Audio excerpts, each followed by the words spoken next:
Hello student. तो आज की क्लास में हम बात करने जा रहे हैं क्लास 11 से एक बहुत इंपॉर्टेंट टॉपिक जिसका नाम है डोमेन एंड रेंज। बहुत सारे बच्चे हैं कि जो डोमेन और रेंज नहीं फाइंड कर पाते हैं फंक्शन की। तो आज का लेक्चर आप जरूर देखिए और आज आपको समझ में आएगा कि कितना आसानी से आप किसी भी फंक्शन का डोमेन और रेंज जो है वो निकाल सकते हैं। तो आइए बच्चे स्टार्ट करते हैं। पहले हमें कुछ बेस तैयार करना होगा ताकि हम डोमेन और रेंज को समझ सकें। तो आइए पहले समझते हैं कि फंक्शन का डोमेन या फंक्शन का रेंज इसका होने का क्या मतलब होता है। तो आइए अगर हम बात करते हैं कि डोमेन किसी फंक्शन का क्या मीनिंग होता है, व्हाट इज अ डेफिनेशन, है ना। डेफिनेशन क्या है इसका। तो देखिए बच्चे, एक्चुअली क्या होता है कि जो फंक्शन जब हम पढ़ते हैं तो हम बेसिकली रियल नंबर्स पे ही फोकस करते हैं। तो हमारा जितना भी फंक्शन का डोमेन और रेंज होता है वो रियल नंबर्स में होता है, ठीक है। लेकिन अब अगर हम डोमेन की डेफिनेशन लिख रहे हैं तो देखिए कैसे लिख रहे हैं। अब जैसे कि कोई भी फंक्शन अगर आपके पास है और अगर हम देखना चाह रहे हैं कि उसमें डोमेन क्या होता है, तो दोस्तों डोमेन जो होता है वो वैल्यूज ऑफ एक्स होती हैं जो कि आप उस फंक्शन में पुट कर सकते हैं। लेकिन कब तक पुट कर सकते हैं या कौन सी एक्स की वैल्यू पुट कर सकते हैं वो देखना जरूरी होता है। तो एक्चुअली होता यह है कि कुछ चीजें ऐसी हैं जब फंक्शन के अंदर हम काम करते हैं तो हमारा जो फंक्शन होता है वो या तो रियल वैल्यू आंसर नहीं दे पाता या तो हमारा जो फंक्शन होता है वो अनडिफाइंड हो जाता है। तो मैंने देखिए दो बातें बोली हैं, उनका आपको ध्यान रखना होगा जब भी आप डोमेन और रेंज को फाइंड कर रहे हैं। तो अब ये दो बातें क्या मैंने बोली हैं, आइए उनको देख लेते हैं। पहली चीज मैंने बोली है कि आपका फंक्शन अनडिफाइंड नहीं होना चाहिए। तो अब हमारे पास जो सबसे इंपॉर्टेंट सिचुएशन है कि जिसमें हमारा फंक्शन अनडिफाइंड हो सकता है वो रैशनल फॉर्म होती है, यानी कि फंक्शन रैशनल फॉर्म में होगा, यानी कि पी बाई क्यू की फॉर्म में होगा। तो जब भी आपका फंक्शन पी बाई क्यू की फॉर्म में होता है, यानी कि आपका फंक्शन ऊपर कोई ऐसी दे रखा है पी बाय क्यू, यानी कि ऊपर कोई फंक्शन है यानी कोई भी वैल्यू है फंक्शन की और नीचे भी कोई वैल्यू है फंक्शन की एक्स की टर्म्स में, तो डिनोमिनेटर आपका जीरो नहीं होना चाहिए। क्योंकि अगर आपका डिनोमिनेटर ही जीरो हो गया तो वो अनडिफाइंड फॉर्म बन जाती है, यानी कि आपको इन फॉर्म से बचना होगा, यानी कि आपका डिनोमिनेटर जीरो नहीं होना चाहिए। तो या तो आप कभी देख सकते हैं कि डिनोमिनेटर में जीरो बन जाए, यानी कि आपकी फॉर्म वो बनती है 1/0 की, और या तो 0/0 की। ये दो बहुत ही बेसिक फॉर्म होती हैं जो हमारे को मिलती हैं अगर हम x की वैल्यू डायरेक्टली उस फंक्शन में डालते हैं। तो आपको ध्यान रखना है कि फंक्शन कभी भी अनडिफाइंड नहीं होना चाहिए, यानी कि हम डोमेन जब निकालेंगे या जब हम रेंज निकालेंगे तो हम इस बात का ध्यान रखेंगे कि हमारा जो फंक्शन है वो कभी भी अनडिफाइंड ना हो, यानी कि डिनोमिनेटर में जीरो नहीं बनना चाहिए। ये सबसे इंपॉर्टेंट फॉर्म होता है, ठीक है। उसके बाद जो एक और चीज जिससे हमें बचना है यहाँ पर, वो जैसा कि मैंने कहा कि रियल नंबर पे हम काम कर रहे हैं। तो जब भी आपका फंक्शन स्क्वायर रूट्स के अंदर होंगे, यानी कि जब भी आपके फंक्शन स्क्वायर रूट के अंदर होते हैं, यानी कि आपका फंक्शन कुछ इस तरह से चला गया है, ये देखिए। तो ये फंक्शन की वैल्यू आपकी रियल रहेंगी तब तक जब तक कि स्क्वायर रूट के अंदर बैठी हुई वैल्यू क्या रहती है, पॉजिटिव रहती है। क्योंकि अगर स्क्वायर रूट में नेगेटिव नंबर आ जाता है तो वो फिर इमेजिनरी हो जाता है, जिसके लिए आपको कॉम्प्लेक्स नंबर पढ़ाया जाता है। लेकिन इस चैप्टर में हम कॉम्प्लेक्स नंबर की बात नहीं करते हैं जब भी हम डोमेन रेंज की बात करते हैं, क्योंकि हमारा जो फंक्शन का रियल रेंज और डोमेन होता है वो हमेशा एक रियल होना चाहिए। तो इसका बात का आपको ध्यान रखना पड़ेगा कि फंक्शन अगर स्क्वायर रूट में है तो स्क्वायर रूट की वैल्यू अंदर हमेशा क्या रहे, पॉजिटिव रहे, पॉजिटिव रहे, नेगेटिव नहीं हो जाना चाहिए। तो ये दो बेसिक सिचुएशंस होती हैं, अगर आप इनसे अपने फंक्शन को बचा लेते हैं, एक तो अनडिफाइंड होने से बचा लेते हैं। अनडिफाइंड की फॉर्म्स और भी होती हैं लेकिन अभी हम सिर्फ उन फॉर्म्स की बात कर रहे हैं जो बेसिक फॉर्म है, जो क्लास 11 के अंदर जरूरी आपको आनी चाहिए। तो वो ये दो बेसिक फॉर्म्स होती है, एक तो 1/0 का फॉर्म, 0/0 का फॉर्म, और एक रियल वैल्यू होना चाहिए, यानी कि आपका फंक्शन स्क्वायर रूट में अगर है तो वो पॉजिटिव रहना चाहिए। तो अगर आप इन दो बातों का ध्यान रखते हैं तो अब आपको डोमेन की डेफिनेशन समझ में आ जाएगी। डोमेन का डेफिनेशन देखिए क्या बनता है। डोमेन का डेफिनेशन ये बनता है कि दोज वैल्यूज ऑफ एक्स, ध्यान से सुनिए, those values of x for which value of function, यानी वैल्यू ऑफ फंक्शन मतलब जो हमारा फंक्शन होगा F of x is always real. ध्यान से देखिए, दोज वैल्यूज ऑफ एक्स यानी एक्स की वो वैल्यूज और x की वो वैल्यूज जिससे कि आपका फंक्शन की वैल्यू भी क्या बनी रहे, रियल बनी रहे, ठीक है, तभी हम उस फंक्शन को, उस x को डोमेन में रख सकते हैं। और डोमेन खुद में एक रियल नंबर होगा, कोई ना कोई रियल नंबर से ही होगा। तो ध्यान रखिए, those values of x for which value of function f of x is always real, यानी कि डोमेन को आप मान के चलिए इनपुट। अब जैसे सपोज करिए कि मैं आपको थोड़ा समझाने के लिए एक फंक्शन लेता हूं और मैंने आपके सामने एक फंक्शन लिखा x अपॉन x माइनस 2, तो आप देख सकते हैं कि ये फंक्शन रैशनल है। और अगर ये फंक्शन रैशनल है तो फिर हम देखेंगे कि कौन सा ऐसा x है जो डिनोमिनेटर को 0 कर सकता हो। तो मैंने देखा कि हाँ भाई, अगर यहाँ पे x की जगह पे 2 रख दिए, hit and trial method use कर सकते हैं कि हाँ भाई x की जगह अगर हम 2 रख दें, देखिए सभी बच्चे देख सकते हैं, तो 2 माइनस 2 से डिनोमिनेटर 0 हो जाएगा। यानी कि अब हम कह सकते हैं कि इसके डोमेन में 2 नहीं आ सकता, क्योंकि 2 के रखने से मेरा फंक्शन डिफाइंड नहीं है, रियल नहीं है। या फिर आप इसको रियल लिख लो या तो आप इसको डिफाइंड लिख लो, एक ही बात है कि आपका फंक्शन एक तो रियल होना चाहिए या तो डिफाइंड होना चाहिए। लेकिन अगर मैं x यहाँ पे 2 रखता हूं तो मुझे मिल रहा है 2/0, जो कि एक अनडिफाइंड फॉर्म है। तो इसीलिए हम कह सकते हैं कि इसके डोमेन में x नहीं आ सकता है, तो सॉरी, इसके डोमेन में 2 नहीं आ सकता है, ये हम कह सकते हैं। तो ये डोमेन को समझने का तरीका है कि आपको वो सभी x ढूंढने होंगे जिससे कि आपका फंक्शन कभी अनडिफाइंड ना हो और कभी भी आपका फंक्शन जो है वो एक इमेजिनरी फॉर्म में ना चला जाए, यानी कि वो कॉम्प्लेक्स नंबर के फॉर्म में ना चला जाए। अगर इस बात का आप ध्यान रखते हैं तो वो सभी x आपके डोमेन में चले जाएंगे। तो डोमेन का मतलब इनपुट से होता है कि फंक्शन में हम क्या क्या पुट कर सकते हैं। तो जैसा कि इस फंक्शन में आप x की जगह पे हर चीज पुट कर सकते हैं, लेकिन सिर्फ 2 नहीं पुट कर सकते हैं। ऐसे अगर मैं छोटा सा एग्जांपल और देता हूं, जैसे कि मान लीजिए मैंने एक फंक्शन दिया है x माइनस 1 स्क्वायर रूट। अब x माइनस 1 स्क्वायर रूट में हम सोचेंगे कि x की जगह पर हम क्या रख सकते हैं, क्या नहीं रख सकते हैं। तो मैंने देखा ये फंक्शन स्क्वायर रूट में, और अभी मैंने बताया कि यदि आपका फंक्शन स्क्वायर रूट के अंदर होता है, तो फंक्शन यदि स्क्वायर रूट के अंदर होता है तो वो कभी भी नेगेटिव नहीं आंसर देना चाहिए। तो अगर आप देखें तो यहां पर x की जगह पर हम देखेंगे कि कौन सी ऐसी वैल्यूज हैं जिसको अगर हम पुट करें और हमारा फंक्शन कभी नेगेटिव वैल्यू ना दे तो वो इसकी डोमेन बन जाएंगी। और अगर आप ध्यान से देख पाएंगे, अभी तो देखो मैं आपको आगे ट्रिक बता दूंगा, ठीक है, लॉजिकली करने को क्वेश्चन में टाइम लगता है, लेकिन हम कुछ ट्रिक्स या कुछ बेसिक कॉन्सेप्ट्स को यूज करके अपने आंसर्स को जल्दी निकाल सकते हैं।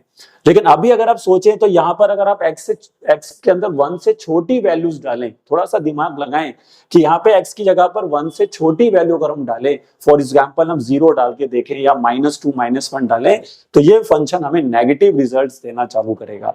यानी कि अगर आप x की जगह 0 डाल रहे हैं तो यू गेट √-1, यानी कि 1 से छोटा अगर आप चले जाते हैं तो वो उसकी डोमेन में नहीं आ पाएगा। इसलिए इसका डोमेन बनेगा x का वैल्यू 1 से बड़ा रखना होगा, क्योंकि जब तक x की वैल्यू यहाँ पे देखिए 1 से बड़ी रहेगी तो तब तक ये फंक्शन आपको पॉजिटिव रिजल्ट देता रहेगा। तो आई होप कुछ समझ में आ रहा होगा कि भाई डोमेन का मतलब है वो x की वैल्यूज जो हम अपने फंक्शन में रखें और उससे हमारा फंक्शन एक तो हमेशा डिफाइंड रहे और दूसरा अगर फंक्शन स्क्वायर रूट के अंदर है तो वो हमेशा पॉजिटिव रहे। इन बातों का आप ध्यान रखेंगे, ठीक। अब सर रेंज क्या होता है? डोमेन तो समझ में आ गया, ये डोमेन की बात कर ली हमने। ये रेंज क्या चीज होती है? अब तो देखिए, रेंज का मतलब होता है आउटपुट। अब भाई x की जगह पर फंक्शन में अगर हम कुछ पुट करेंगे तो पुट करने के बाद हमें कुछ मिलेगा, रिजल्ट भी तो मिलेगा, ठीक है। तो वो रिजल्ट जो मिलता है, वो आउटपुट जो मिलती है, वो रेंज में आ जाती है। रेंज अपने आप को उस फंक्शन की मिनिमम से मैक्सिमम वैल्यू बताती है। सिंपल भाषा में अगर समझना हो तो रेंज का मतलब होता है उस फंक्शन की सबसे छोटी से सबसे बड़ी वैल्यू क्या आ सकती है। अगर आप ये बता दें कि इसका ये सबसे छोटा वैल्यू है और ये इस फंक्शन का सबसे बड़ा वैल्यू है, तो वो आपकी बन जाती है उसकी रेंज। हाँ, ऐसा जरूरी हो सकता है किसी वैल्यू का मिनिमम ना एग्जिस्ट करता हो सकता है किसी फंक्शन का मैक्सिमम एग्जिस्ट ना करता हो, लेकिन फिर भी हम एक रेंज दे सकते हैं कि हाँ भाई यहां से यहां तक हमारा आंसर आएगा।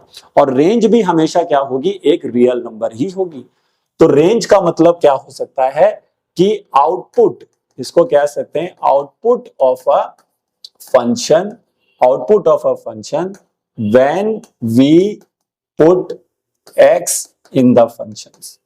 यानी जैसे जैसे हम x की वैल्यू जब फंक्शन में डालते जाएंगे तो जो जो आउटपुट्स हमें आती जाएंगी उनको हम कहते हैं यहां पर रेंज। इसको समझने के लिए ऐसे समझा जा सकता है, जैसे मैंने y बराबर में f ऑफ x लिखा, तो ये जो आप x की जगह पर पुट करते चले जाएंगे वो तो डोमेन में आता चला जाएगा, और जो आपको x पुट करने पर आंसर्स मिलते चले जाएंगे, आउटपुट मिलती चली जाएंगी, वो आपकी रेंज में आती चली जाएंगी। तो ऐसे भी समझा जा सकता है कि x की वैल्यूज को डोमेन कहते हैं, और जो x को पुट करने पर वाइज मिल रहे हैं उनको रेंज कहते हैं। ठीक है, तो इस तरह से आप डोमेन और रेंज को समझ सकते हैं। लेकिन इस बात का ध्यान रखना बहुत जरूरी है कि डोमेन भी रियल नंबर्स में से ही होंगे और रेंज भी रियल नंबर में से ही होंगे। ये पूरा चैप्टर, ये जो पूरा डोमेन रेंज का कॉन्सेप्ट होता है, ये रियल नंबर्स पर ही एग्जिस्ट करता है, ये आपको ध्यान रखना होगा। तो मैं अब आपको कुछ ट्रिक्स बता रहा हूं जिनका इस्तेमाल कर कर आप फटाफट डोमेन और रेंज को फाइंड कर सकते हैं।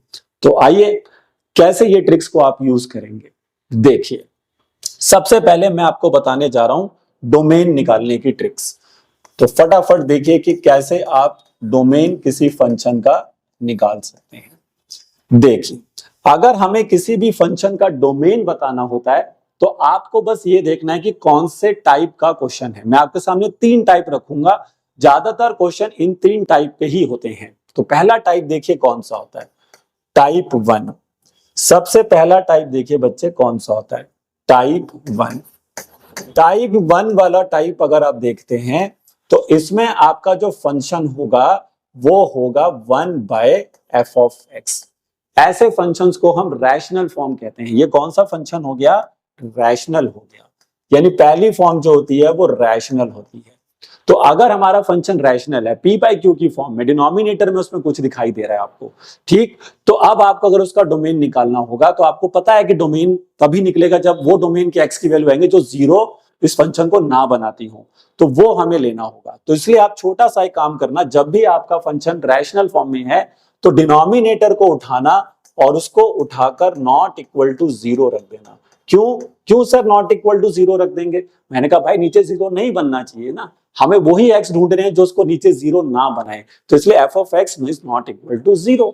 और यहां से फिर आप x की वैल्यू फाइंड कर लेंगे, तो जो भी x की वैल्यू यहां से निकल कर आएंगी जो नॉट इक्वल टू रहेंगी, वो x आपने रियल नंबर में से हटा देने। क्या बोला मैंने, रियल नंबर में से हटा देने।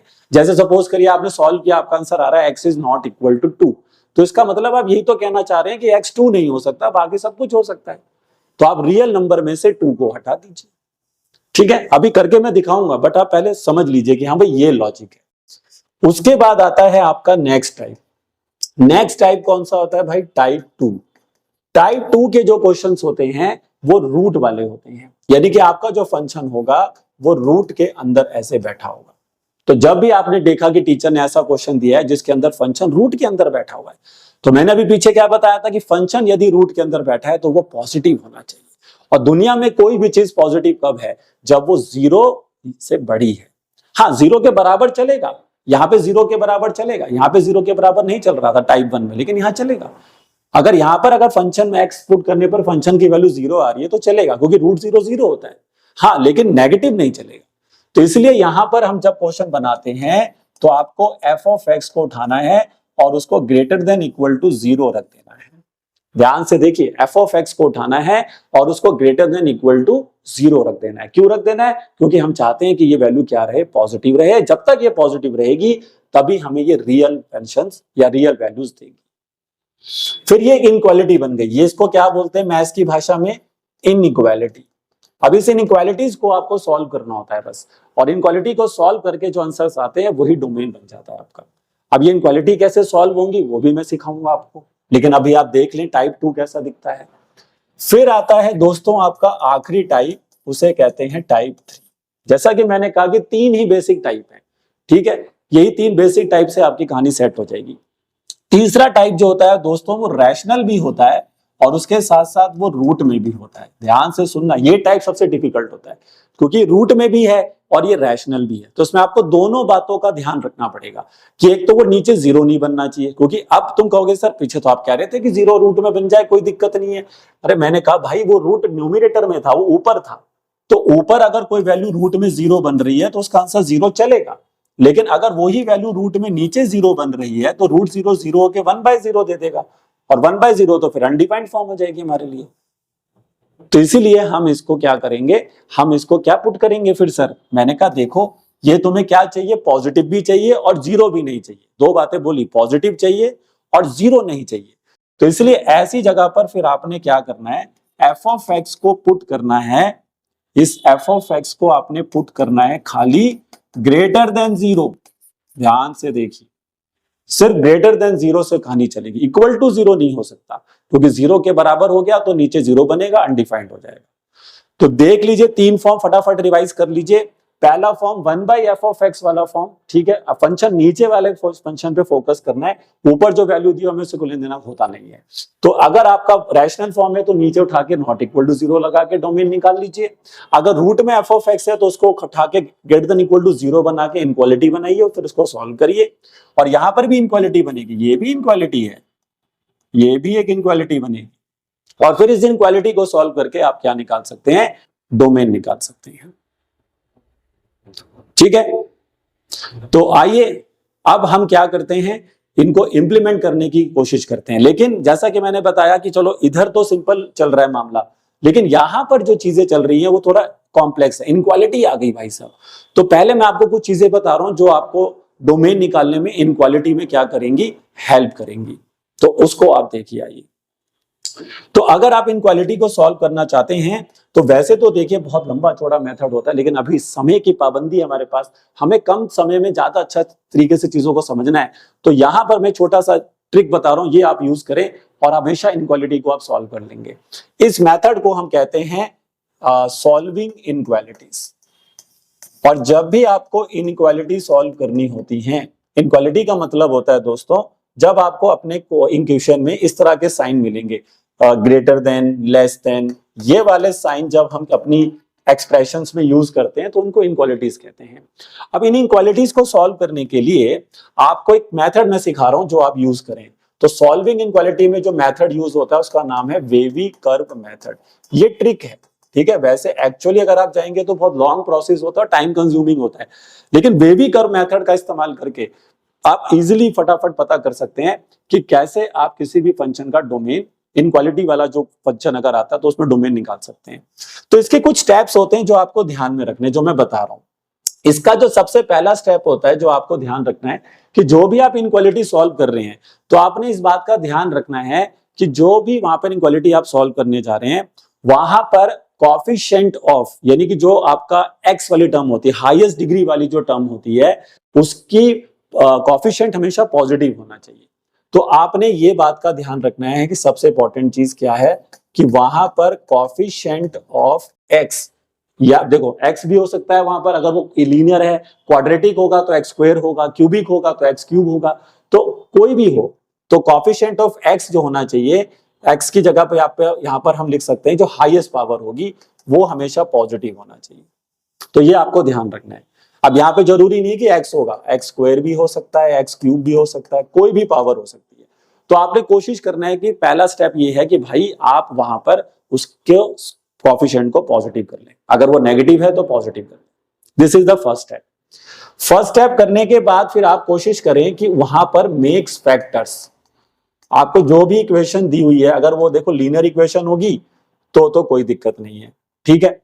अगर वो लीनियर इक्वेशन होगी तो कोई दिक्कत नहीं है, लेकिन अगर वो एक क्वाड्रेटिक इक्वेशन है और अगर वो एक क्यूबिक इक्वेशन है तो आपको उसको मेक फैक्टर्स, फिर आप उसके फैक्टर्स बनाइए, उसको ऐसे तोड़िए, x minus a, x minus b, x minus c, इस तरह से उसको ब्रेक कर लीजिए। ये आपको करना है, ठीक है। तो पहला स्टेप मैंने क्या बोला बताओ, coefficient of x, x square, x cube जो भी वहां पर है उसको पहले पॉजिटिव करिए। जब आपने उसको पॉजिटिव कर लिया तो उसके बाद फिर आपने क्या करना है कि जो भी वहां पर फैक्टर्स दे रखे हैं उनको वैसे फैक्टराइज कर लीजिए। अगर वो चीज पहले से फैक्टर फॉर्म में है तो भी वहां पे कोएफिशिएंट ऑफ एक्स क्या होना चाहिए, पॉजिटिव होना चाहिए। जैसे अगर मान लीजिए आपके पास 3 माइनस एक्स है तो ये नहीं चलेगा, 3 माइनस एक्स नहीं चलेगा, क्या चलेगा, x माइनस 3 चलेगा। ऐसे फैक्टर्स होने चाहिए। फैक्टर्स भी अगर बनेंगे तो वहां पर भी आपको x का कोएफिशिएंट क्या रखना है, पॉजिटिव रखना है। बस ये दिमाग में रखना है कि जब भी इनक्वालिटी सॉल्व करेंगे वेवी कर्व मेथड से, तो कहीं पर भी x दिख रहा है, वो किसी भी टर्म में दिख रहा हो, एक्स स्क्वायर दिख रहा हो, x दिख रहा हो, कैसा भी दिख रहा हो, फैक्टर में दिख रहा हो, कैसा भी दिख रहा हो, उसको भाई पॉजिटिव करना है। वो कैसे करेंगे मैं बताऊंगा आपको। तीसरे स्टेप में आपने क्या करना है कि हर फैक्टर से जो x की वैल्यू आएंगी उसको नंबर लाइन पे सजा देना है। क्या बोला मैंने? हर फैक्टर से जो वैल्यूज आएंगी उनको नंबर लाइन पे सजा देना है। ठीक है, तो उसके बाद आपका होता है नेक्स्ट स्टेप कि अरेंज करना होगा all values of x on number line. ठीक है, जैसे सपोज करिए, मैं थोड़ा सा एग्जांपल देता हूं। मान लो आपने फैक्टराइज किया होगा तो आपके ऐसे दो फैक्टर आ गए, ये देखिए x minus one, x minus two. तो x माइनस वन से x की वैल्यू क्या आएगी? 1 आएगी। कैसे निकालना? उस फैक्टर को जीरो से कंपेयर कर दो, x की वैल्यू आ जाती है। हर फैक्टर से x निकालना है अपने। तो x माइनस वन से x कितना आया? 1। x माइनस टू से कितना आया? 2। कल को अगर ये प्लस टू हो जाएगा तो x प्लस टू को जीरो से कंपेयर करोगे तो x कितना आएगा? -2। तो ऐसे हर फैक्टर से जो x की वैल्यूज आएंगी उनको आपने नंबर लाइन पे अरेंज करना है। तो arrange all values of x on number line. तो ये कुछ ऐसा दिखेगा, यहाँ पे आएगा -∞, यहाँ पर आएगा +∞, और यहाँ पर आपके सारी जो x की वैल्यूज आई होंगी जैसे a1, a2, a3, इस तरह से जितने फैक्टर्स होंगे उतनी वैल्यूज आएंगी। दो फैक्टर हैं, दो वैल्यूज पुट करेंगे, तीन फैक्टर हैं, तीन वैल्यूज पुट करेंगे, और ऐसे फिर हम क्या बना लेंगे? इंटरवल्स बना लेंगे। इसको इंटरवल्स कहते हैं। देखिए, ये पहला इंटरवल बन गया, ये दूसरा बन गया, तीसरा बन गया, चार इंटरवल्स बन गए। तो ऐसे फिर आपने नेक्स्ट स्टेप में क्या करना है? सभी वैल्यूज को नंबर लाइन पे सजा के इंटरवल्स बना लेना है। ठीक, उसके बाद फिर आपने नेक्स्ट स्टेप क्या करना है? ये आता है आपका फोर्थ स्टेप। फोर्थ स्टेप में आपने क्या करना है? Always put positive sign on the right most side. Right most side यानी कि ऑलवेज आपने पुट कर देना है positive sign on right most side. Right most जो सबसे राइट मोस्ट है, सबसे मोस्ट में यहां पर आ जाएगा। देखिए, ये वाली जगह पर आपने प्लस लगा देना है, हमेशा लगाना है, हमेशा। जब आपने सारे स्टेप्स फॉलो कर लिए तो जो आपका सबका राइट मोस्ट होगा आपका, वहां पर आपने क्या पुट करना है? पॉजिटिव साइन पुट कर देना है। ठीक है, अब सर बाकी जगह का साइन क्या रहेगा? अब यहां तो पॉजिटिव हो गया, तो आगे वाले इंटरवल पे क्या रहेगा? उससे आगे वाले इंटरवल पे क्या रहेगा? ये क्या रहेगा? लेकिन जो राइट मोस्ट है ना, वहां तो प्लस लगाना है। ठीक है, अब हो सकता है कि यहाँ पे आगे प्लस आ जाए, हो सकता है आगे माइनस भी आ जाए। तो उस केस में फिर आप क्या करेंगे? आप डिग्री चेक करेंगे। तो अब ये होता है स्टेप नंबर 5। आपने क्या चेक करना है? डिग्री चेक करना है। तो अगर मेरे भाई degree of factor is odd, दो ही केस बनेंगे। या तो जो आपका फैक्टर होगा जहां से आपने वो x निकाला था उस फैक्टर के पास जाना है, और अगर उस डिग्री ऑफ फैक्टर वहां पर या तो ऑड आएगा या तो इवन आएगा।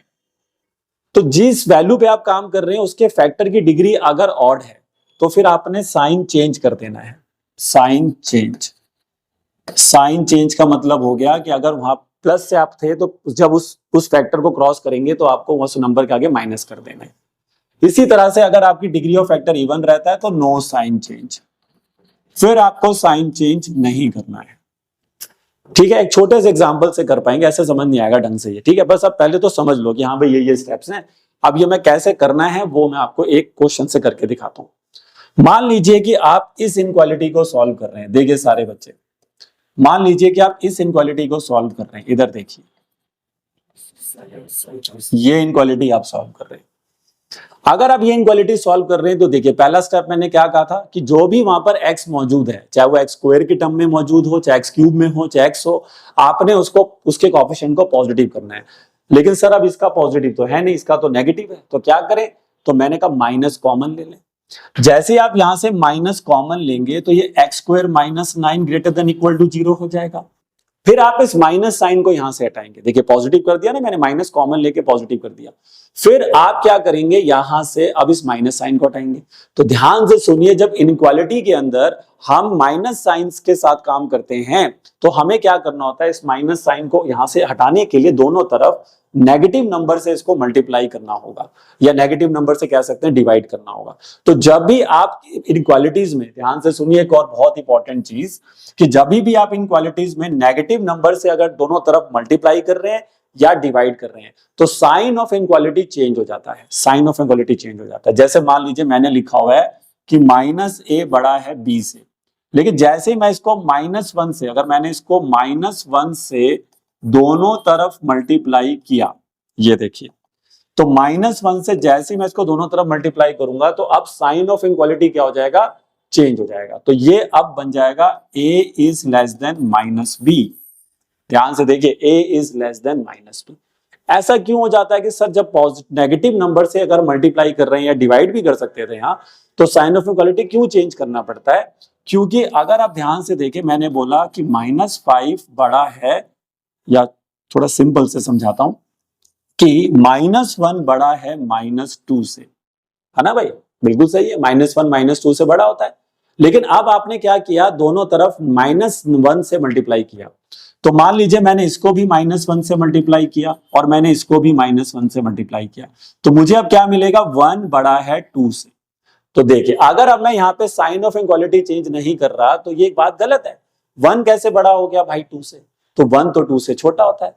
तो इसलिए हमें यहाँ पर साइन ऑफ इक्वालिटी क्या करना पड़ेगा, चेंज करना पड़ेगा।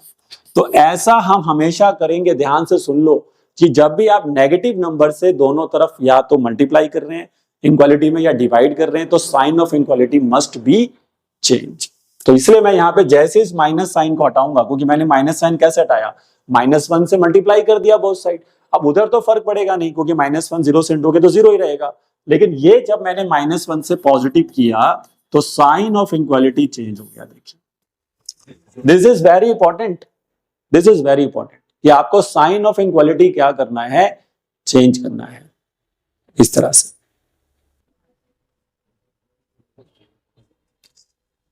बोलो, समझ में आ रहा है? तो इस तरह से आपको साइन ऑफ इक्वालिटी क्या करना पड़ेगा, चेंज करना पड़ेगा। तो ध्यान से देख लीजिए, अब पहला स्टेप हो गया, ठीक है। अब मेक फैक्टर्स, अगला स्टेप क्या है, मेक फैक्टर्स। अब इसके फैक्टर्स बनाओ। अगर मैं इसके फैक्टर बनाऊंगा तो क्या बनेंगे भाई, x-3 बनेगा और x+3 बनेगा और लेस देन इक्वल टू 0 हो जाएगा, यही तो बनेगा। फिर अगला स्टेप, हर फैक्टर से x की वैल्यू निकालो।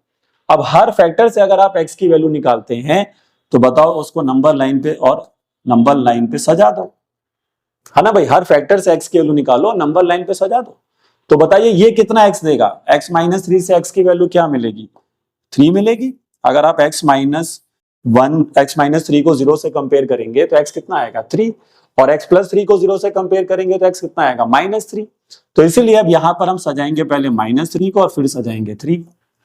भाई जो जिस हिसाब से आता है नंबर लाइन पे उसी के हिसाब से सजाना है, ठीक है। छोटे को तो छोटे के हिसाब से, बड़े को बड़े के हिसाब से।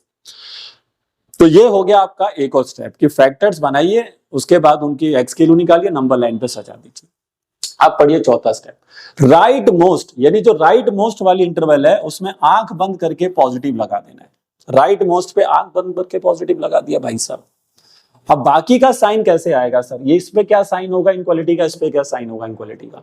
तो उसको पता करने के लिए आपने देखना है कि अब ये जो 3 आपने निकाला था ये कौन से फैक्टर से निकाला था, 3 कौन से फैक्टर से निकाला था बताइए। तो बच्चा कहेगा सर 3 मैंने निकाला था x-3 वाले फैक्टर से, क्योंकि जब मैंने x-3 को 0 से कंपेयर किया था तब x3 आया था। तो उसी x-3 वाले फैक्टर की डिग्री बता दो कितनी है। तो बच्चा कहेगा सर इस x-3 वाले फैक्टर की डिग्री तो 1 है। तो मैंने कहा था अगर डिग्री 1 है मतलब ऑड है, तो डिग्री ऑड है तो साइन चेंज हो जाएगा, यानी जैसे ही मैं 3 से इधर आऊंगा तो इस इंटरवल में साइन नेगेटिव हो जाएगा। ध्यान से देखिए, जैसे ही मैं 3 से इधर आया तो मैंने साइन प्लस से माइनस कर दिया, क्योंकि उसका डिग्री उस फैक्टर जिससे वो आया था उस फैक्टर को देखना है मेरे भाई। तो 3 कहां से आया था, x-3 से आया था, तो x-3 की पावर कितनी है, 1 है, साइन चेंज। अच्छा, -3 कहां से आया था, -3 आया था सर x+3 वाले फैक्टर से। x+3 वाले फैक्टर की डिग्री क्या है सर, उसकी डिग्री भी ऑड है, x+3 वाले की डिग्री भी ऑड है भाई। तो x+3 वाले की डिग्री भी अगर ऑड है तो फिर इसका मतलब यहां भी साइन चेंज, तो यहां पे भी साइन चेंज हो गया। तो ये क्या बन गया, देखिए प्लस बन गया, ये देखिए क्या बन गया, प्लस। ऑड पे साइन चेंज होगा हमेशा। इवन होता, मान लो इसकी पावर किसी की 2 होती या 4 होती तो फिर मैं साइन चेंज नहीं करता, फिर मैं प्लस से प्लस में ही रहता, या माइनस होता तो माइनस ही रहता। तो दिस इज वेरी इंपॉर्टेंट। अब हमने फाइनल आंसर देना है, after this we get the final answer of this inequality, कि मतलब इस इनक्वालिटी का हमें x बताना है कि 9 - x² is greater than equal to 0 कब तक रह सकता है ना। तो अब आप देखिए कि जो मेरा इनक्वालिटी है वो तो मैंने थोड़ा सा चेंज कर लिया था, और वो इनक्वालिटी चेंज होने के बाद कुछ ऐसी दिख रही थी, ये देखिए, ये देखिए। अब इस इनक्वालिटी चिल्ला चिल्ला के कह रही थी, या तो नीचे से देख लो, यहां भी देख सकते हो आप, ये खुद में ही चला चला के कह रही है भैया हमारा आंसर नेगेटिव हो गया है। देखिए ना, लेस देन इक्वल टू 0 हो गया, नेगेटिव हो गया है। तो मुझे बताओ कि अब यहां पर किस इंटरवल में आपका आंसर नेगेटिव है। 3 इंटरवल बनी है यहां पर, एक 3 से प्लस इन्फिनिटी, एक -3 से 3 और एक माइनस इन्फिनिटी से -3। तो किस इंटरवल में आपका आंसर माइनस है मेरे भाई? तो आपका आंसर है -3 और 3 के बीच में।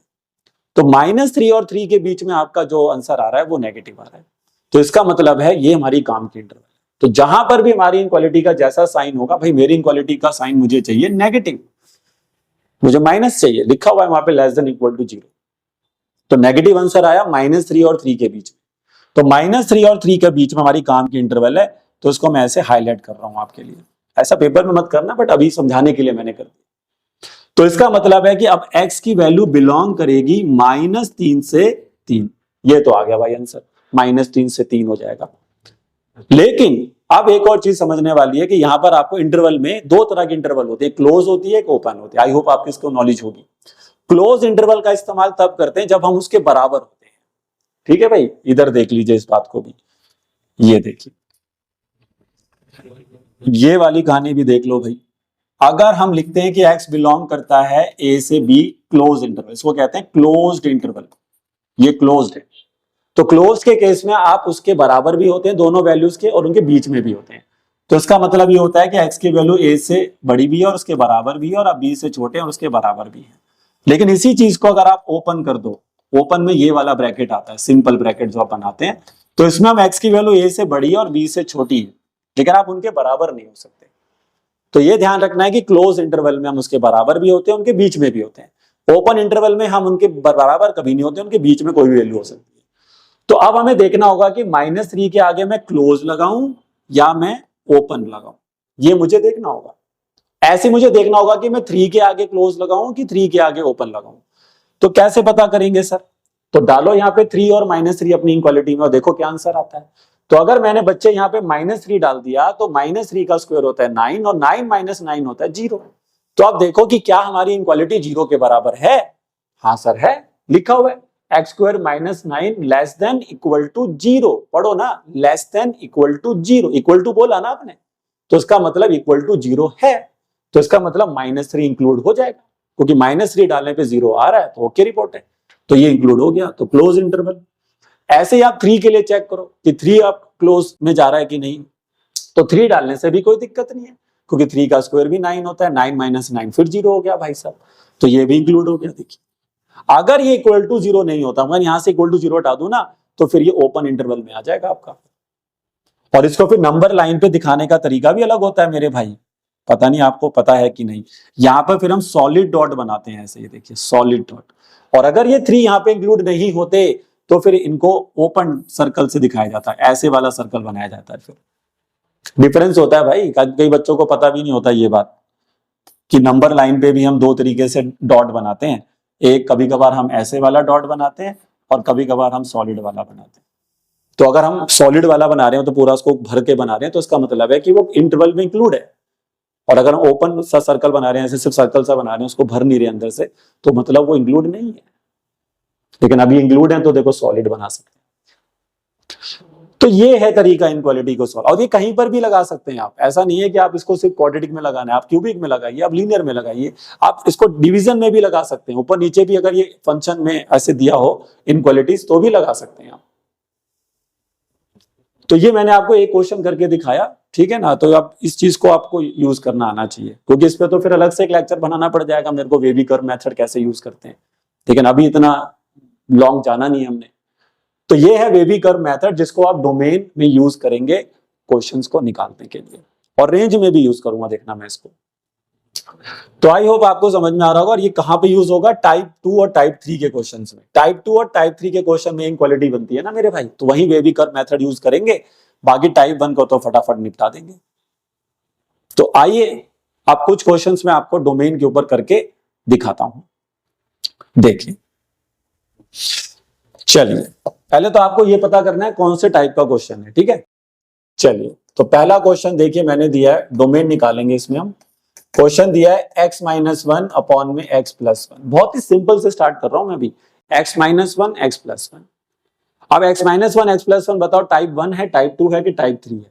सर रूट में ये है नहीं। जब ये रूट में है नहीं तो फिर ये टाइप 1 का ही क्वेश्चन बना। और टाइप 1 में क्या करते हैं, डिनोमिनेटर को उठा के नॉट इक्वल टू जीरो लिख देते हैं। तो x plus one is not equal to zero. अब x निकालो तो 1 को उधर भेज दो, तो x equal to not equal to -1। तो आप खुद ही कहना चाह रहे हैं कि भैया इसमें x की जगह सब कुछ डाल देना लेकिन -1 मत डालना। तो बताइए इसका डोमेन क्या बना? तो इसका डोमेन बच्चा लिख देगा belong to all real number, किसको छोड़कर? -1 को छोड़। लिखने का तरीका दिखा दे, बच्चों को लिखना भी नहीं आता, उनको ये भी नहीं पता होता ये करली ब्रेसेस कब लगाने। भैया 3 तरह के ब्रैकेट हो गए, एक ये हो गया स्क्वायर ब्रैकेट, एक हो गया ओपन ब्रैकेट, एक हो गया करली ब्रेसेस। पता ही नहीं होता कि तीनों में डिफरेंस क्या है, बस लगा दिया, जब मर्जी मन किया लगा दो भाई। अरे ऐसे नहीं होता, मैथ्स है, हर किसी का मतलब है, पता होना चाहिए। तो ये कब लगाना है? Close interval. ये कब हो गया? ओपन। ये लास्ट वाला क्या है सर? ये सेट होता है। इसका मतलब ये नहीं होता, जैसे मान लो अगर मैंने यूं लिखा 1,2 ये लिखा, तो इसका मतलब ये नहीं है कि x की वैल्यू 1 और 2 के बीच में भी है। अरे बीच का कोई लॉजिक नहीं है इसमें, या तो x 1 है या तो 2 है। इसका दो ही मतलब निकलेंगे, या तो x की वैल्यू 1 है या तो x 2 है। लेकिन इसी चीज को अगर मैं ऐसे लिख रहा हूं और फिर मैं इसी चीज को ऐसे लिख रहा हूं तो इनके मतलब अलग हैं। इसका मतलब ये हो जाएगा कि x की वैल्यू 1 से बड़ी भी है, 2 से छोटी भी है और उनके बराबर भी है। तो इसमें तो बड़ी इन्फिनिट वैल्यूज हो गई फिर तो, और ऊपर में सिर्फ 2 ही वैल्यूज हो रही है। ऐसे नीचे वाले में बस इतने फर्क होगा कि बराबर नहीं होंगे, उनके बीच में होंगे भाई।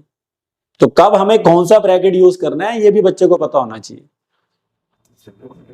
आंसर सही निकाल दिया, पता लगा ब्रैकेट गलत लगा दिया, हो गया काम फिर तो देखा भाई पहला क्वेश्चन निपट गया। अब आगे बढ़ते हैं, नेक्स्ट क्वेश्चन देखिए। अभी मैं आपको डोमेन निकालना सिखा रहा हूं, देखिए सेकंड, फिर हम रेंज पर भी आएंगे बाद में। एफ ऑफ एक्स अगर मैंने आपको दिया है 2x + 3 अपॉन में 3x - 4, मैंने कहा इसका डोमेन निकालो। अब बताओ टाइप 1, टाइप 2, टाइप 3। अरे सर टाइप 1 है, टाइप 1 है सर, रूट में है ही नहीं। तो नीचे वाले फंक्शन को उठा के नॉट इक्वल टू 0, तो 3x = not equal to 4, x is not equal to 4/3। तो सीधा सीधा आ गया कि इसकी डोमेन क्या होगी? सारे रियल नंबर किसको छोड़कर? 4/3 को छोड़कर। और इनमें आप पुट करके भी देख सकते हैं भाई, ऐसा नहीं कि हम कुछ भी कर रहे हैं।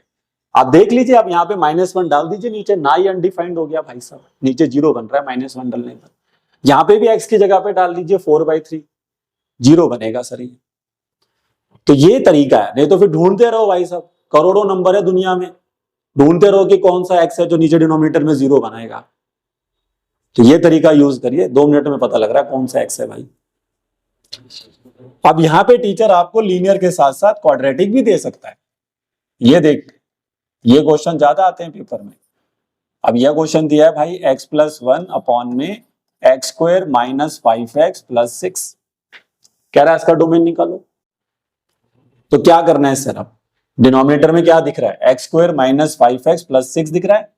तो पहला काम ये कर लेना कि अगर तुम्हें नीचे क्वाड्रेटिक या क्यूबिक इक्वेशन देता है टीचर, तो उसको पहले फैक्टराइज कर लो, पहले थोड़ा अपने क्वेश्चन को आसान बना लो। ये तो पहले से आसान थे, इनको क्या छोटा करूं मैं? x + 1 तो पहले से छोटा है भाई, इसको और छोटा क्या कर सकते हैं?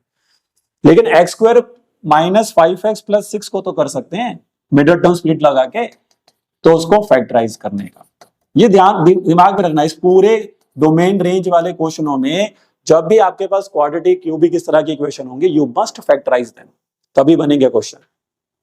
तो भाई ये x + 1 हो गया। अब इसको फैक्टराइज कर लेना भाई, मिडिल टर्म स्प्लिट तो आता ही होगा सभी को।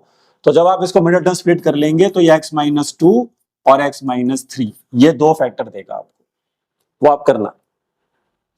अब 2 फैक्टर आ गए सर, अब दोनों को उठा के नॉट इक्वल टू 0 पे लगा दीजिए, यानी कि x - 2 और x - 3, क्योंकि टाइप 1 पे चल रहे हैं आप।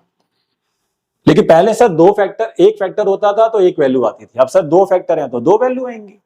तो आप इसके 2 केस बना दीजिए ऐसे कि x - 2 0 नहीं हो सकता और x - 3 भी 0 नहीं हो सकता। ये कह रहा है कि x2 नहीं हो सकता, ये कह रहा है कि x3 नहीं हो सकता। तो फिर सर फाइनल आंसर क्या देना होगा? फाइनल आंसर में दोनों को हटाना पड़ेगा भाई, दोनों नहीं हो सकते। तो उसकी डोमेन बनेगी सारे रियल नंबर 2 और 3 को छोड़कर, करली ब्रेसेस। ओपन ब्रैकेट या क्लोज ब्रैकेट का गेम नहीं है अभी, वो इनक्वालिटी में आता है, ध्यान रखना। एक और मैंने आपको बता दिया। चलो, इनक्वालिटी के जितने भी आंसर आप सॉल्व करोगे वो हमेशा क्लोज इंटरवल या ओपन इंटरवल में चलेंगे। टाइप 1 का क्वेश्चन करोगे तो उसमें इनक्वालिटी बनती नहीं है, तो आपके आंसर ऐसे चलेंगे सिंपल से करली ब्रेसिस में। तो सारे रियल नंबर डाल सकते हैं 2 और 3 को छोड़कर। आप डाल के देख लो, ऊपर 2 और 3, नीचे 0 बनेगा आपका, गारंटेड बनेगा। और इनको हटा के कुछ भी डालो तो नहीं बनेगा, क्योंकि कॉन्सेप्ट ही यही है टाइप 1 में कि डोमेन निकालते वक्त 2 ही बातों का तो ध्यान रखना है। डिनोमिनेटर है तो 0 नहीं बनने देंगे, स्क्वायर रूट में है तो नेगेटिव नहीं बनने देंगे। 2 बातें याद कर लीजिए, मंत्र दे दिया मैंने आपको। डिनोमिनेटर में है तो 0 नहीं बनने देंगे, स्क्वायर रूट में है तो नेगेटिव नहीं होने देंगे। बस ये 2 बातों को अगर पकड़ लो तो डोमेन भी खत्म, रेंज भी खत्म। चलिए, अब मैं कुछ क्वेश्चन आपको टाइप 3 के करके दिखाता हूं, 2 के, सॉरी 3 में कैसे चले जाए, पहले 2 आएगा। टाइप 2 का क्वेश्चन देखो आप पहले, नेक्स्ट क्वेश्चन देखिए। अब टाइप 2 के कुछ क्वेश्चन करा रहा हूं और ये क्वेश्चन सबसे ज्यादा आते हैं पेपर में आपके। देखिए, क्वेश्चन हमें दिया हुआ है 25 माइनस एक्स स्क्वायर, या चलो 16 माइनस एक्स स्क्वायर ले लेते हैं। इसकी बहुत सारी वैरायटी है, ठीक है ना। इस फॉर्म को मैं वैसे नाम दे देता हूं, एक आपका काम थोड़ा आसान हो जाएगा। आप इस फॉर्म को नाम दे दो रूट में ए स्क्वायर माइनस एक्स स्क्वायर। अब इस फॉर्म में कभी भी क्वेश्चन आएगा तो ऐसे ही बनाना जो मैं बता रहा हूं भाई, ध्यान से देख लो। रूट में ए स्क्वायर माइनस एक्स स्क्वायर, ये मनपसंद फॉर्म है टीचर की, जो टीचर हमेशा देता है डोमेन रेंज में। तो रूट में ए स्क्वायर माइनस एक्स स्क्वायर, ठीक है। चलिए, अब ये टाइप 2 है, तो टाइप 2 में चेक कर लो क्या करते हैं। टाइप 2 में ये करते हैं कि जो डिनोमिनेटर, सॉरी जो स्क्वायर रूट में बैठा है, it is greater than equal to 0। पढ़ लीजिए ना, ये देखो क्या बोला था टाइप 2 में। जो भी फंक्शन के अंदर रूट में जो फंक्शन बैठा हुआ है उसको उठाइए और ग्रेटर देन इक्वल टू 0 सजा दीजिए, क्योंकि वो पॉजिटिव रखना है हमें, नेगेटिव नहीं होने देना उसको। और दुनिया में कोई चीज पॉजिटिव तभी है जब वो 0 या 0 से बड़ी है। और यहाँ पे 0 इसलिए अलाउड है क्योंकि न्यूमिनेटर में है, डिनोमिनेटर में कुछ नहीं है उसके, देख लीजिए, इसलिए 0 अलाउड है। अगर यही चीज अब मैं रूट का नीचे भेज देता तो फिर 0 अलाउड नहीं होगा। तो क्या करा सर मैंने, 16 माइनस एक्स स्क्वायर को ग्रेटर देन इक्वल टू 0 रख दिया। अब क्या करना है, वेवी कर्व। अब वेवी कर्व मेथड लगाओ भाई। क्या था वेवी कर्व मेथड का पहला स्टेप? ऐसा तो क्वेश्चन मैंने पीछे सॉल्व भी कर दिया आपके लिए, अब तुम वही कॉन्सेप्ट लगाओगे, देखना। पहला स्टेप था कि coefficient of x, x square जो भी दिया हुआ है उसको पॉजिटिव कर लेंगे। तो सर माइनस कॉमन ले लेते हैं सर। हाँ, मैंने कहा ले लो भाई। तो एक्स स्क्वायर माइनस 16 हो गया ये। सर माइनस हटाएंगे तो आपने कहा था जब माइनस से दोनों तरफ मल्टीप्लाई डिवाइड करते हैं तो साइन ऑफ इक्वालिटी चेंज हो जाता है। लो सर, मैंने साइन ऑफ इक्वालिटी चेंज भी कर दिया सर, ये देखिए। अब ये हमारा इक्वालिटी, अब इस पर फोकस करने का, ठीक है। ये इसको फोकस करके जो आंसर आप ढूंढ लोगे वही डोमेन बन जाएगा आपका। आप क्या करते हैं सर, मैंने कहा क्वाड्रेटिक हो क्यूबिक हो तो फैक्टराइज कर लेते हैं। तो ये बन जाएगा x माइनस 4 और साथ में आ जाएगा x प्लस 4 और लेस देन इक्वल टू 0 कर देंगे सर। आप क्या करते हैं सर, हर फैक्टर से x निकाल के नंबर लाइन पे सजा देते हैं। तो सर पहला फैक्टर देगा प्लस का 4, दूसरा फैक्टर देगा माइनस 4। ये तो आना चाहिए भाई, छोटी छोटी चीजें हैं। देखिए, पहला फैक्टर 4 दे रहा है, दूसरा फैक्टर माइनस 4 दे रहा है, नंबर लाइन पे सजा दिया। अब क्या बोला था सर आपने, सर आपने बोला था राइट मोस्ट पे पॉजिटिव, आंख बंद करके पॉजिटिव। लो भाई लगा दो पॉजिटिव। अब क्या कहा था सर आपने, अब आपने सर ने कहा था कि ऑड डिग्री और इवन डिग्री का कॉन्सेप्ट है। तो बताइए 4 कहां से आया था भाई? तो सर 4 आया था x माइनस 4 से। भाई x माइनस 4 को 0 कंपेयर किया था तब x 4 आया था ना। कई बच्चों को यहां भी कंफ्यूजन हो जाती है, डिग्री देखनी किसकी है भाई? अरे भाई जहां से वो वैल्यू आई है उस फैक्टर की डिग्री देखनी है। तो 4 कहां से आया? x माइनस 4 से आया। तो x माइनस 4 की डिग्री चेक कर लो, 1 है भाई। 1 क्या आता है? ऑड नंबर है, ऑड नंबर पे आता है डिग्री। तो क्या करते हैं, साइन चेंज। तो ये माइनस हो गया, देखो यहाँ पर। अब 4 के इधर गए तो ये माइनस से प्लस से माइनस हो गया। अब माइनस 4 से उधर जाएंगे तो सर फिर क्या करेंगे? तो देख लेते हैं भाई क्या होगा। तो माइनस 4 किससे आया था सर? x प्लस 4 से आया था। x प्लस 4 को जब 0 से कंपेयर किया था तब x माइनस 4 आया था। तो x प्लस 4 की डिग्री बताओ कितनी है? तो सर x प्लस 4 की डिग्री भी ऑड है, और फिर डिग्री ऑड आ गई तो फिर साइन चेंज कर देंगे तो ये प्लस हो जाएगा। और मैं आपको एक ट्रिक और बताता हूं, अगर सारे फैक्टरों की डिग्री ऑड है, ध्यान से सुनना, सारे फैक्टर्स की डिग्री ऑड है तो ऑल्टरनेट प्लस माइनस चला दो। ऑल्टरनेट प्लस माइनस प्लस, देख रहे हैं ऑल्टरनेट चल रहा है, प्लस माइनस प्लस। लेकिन ऐसा कब होगा? जब सारे फैक्टर्स की डिग्री ऑड होगी तब होगा। राइट मोस्ट पे प्लस लगा दो और ऑल्टरनेट प्लस माइनस का गेम चला दो, और काम आसान कर दिया मैंने। चलिए, तो हमें आंसर नेगेटिव चाहिए कि पॉजिटिव चाहिए, जल्दी बताओ। हमें आंसर नेगेटिव चाहिए कि पॉजिटिव चाहिए? हाँ, कई बच्चे उसको देख लेंगे ऊपर वाले को, अरे सर पॉजिटिव। अबे भाई वो नहीं है इनक्वालिटी अब हमारी, अब हमारी इनक्वालिटी ये है, ये दिख रही है आपको, ये बॉक्स में बना रखी है मैंने। तो हमें आंसर क्या चाहिए? हमें नेगेटिव चाहिए। हमें आंसर क्या चाहिए? नेगेटिव चाहिए sir, less than equal to 0 चाहिए। तो नेगेटिव आंसर कहां आ रहा है सर? -4 और 4 के बीच में। तो इसका डोमेन देखो भाई साहब क्या आ गया, इसका डोमेन आ गया -4 से 4। देखिए फिर से वही बात, ओपन ओपन की क्लोज, ओपन की क्लोज। बताइए खुद से, -4 डालने से देखो क्या आंसर आता है। -4 का square 16, 16 - 16 equal to 0। Equal to 0 लिखा है क्या मैंने? हाँ सर लिखा है, साफ साफ लिखा हुआ है, greater than less than equal to 0 लिखा है सर आपने।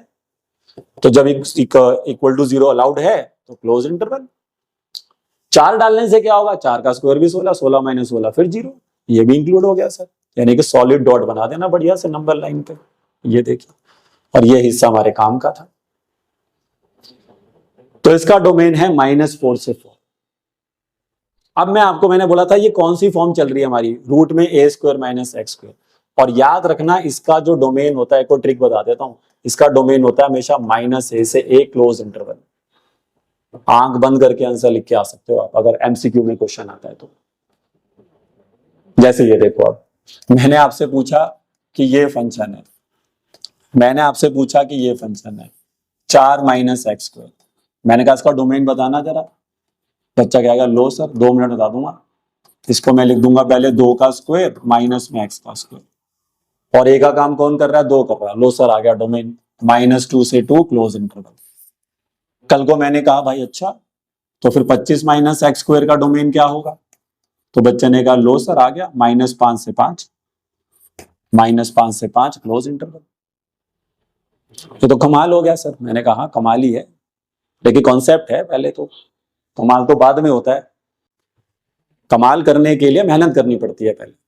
जब बच्चे का कॉन्सेप्ट क्लियर होता है ना तो मैथ्स में फिर कमाल होने चालू होते हैं, ऐसे नहीं होते। तो ये लॉजिक को आप यूज करेंगे तो बात बन जाती है। और इसमें भी हम ट्रिक यूज कर रहे हैं अभी वेवी कर्व मेथड का।